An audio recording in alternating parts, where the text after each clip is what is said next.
So I'm going to set my timer to see how many minutes I'm actually going to do this makeup.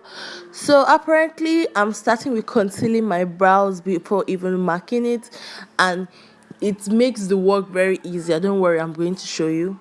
So I'm just going to conceal the brows. If you've not seen my eyebrow tutorial video, I'm going to put it as my end note end annotation.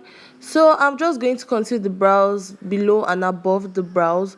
So this already creates a landmark, or it creates a mark for you to just basically fill in your brows. I mentioned in my last video that if you do not have an arc, create an arc.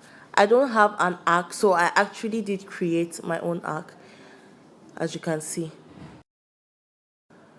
So while you're still watching this video, take out this time to just click on the subscribe button and click on the notification alert so that you get notified every time I post the content.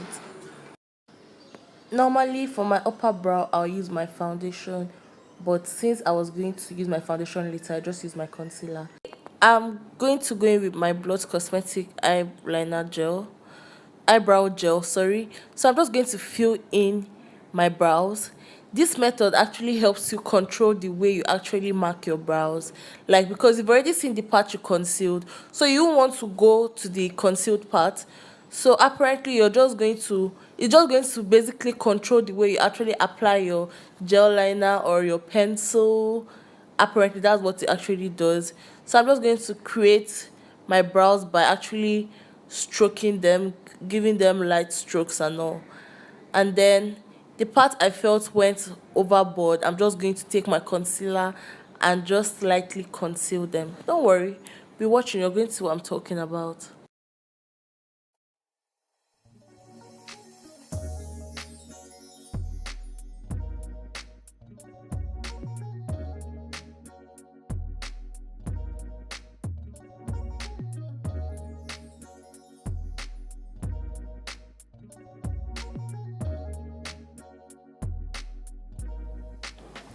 So over here I felt my arc was like too high, so I just went ahead and just concealed it a little bit so that it will look better. So this is just what I'm actually talking about. You will have little to correct when you use this method, and it's actually very fast. So I'm just going to brush the hair in place, clean up every mess, and yeah, I'm good to go apparently. So I'm going to pick up my phone, and then can you guys imagine, it just took me 4 minutes 50 seconds to actually achieve those brows. So if you actually do love this tutorial, please give this video a thumbs up and don't forget to subscribe. Thanks, bye.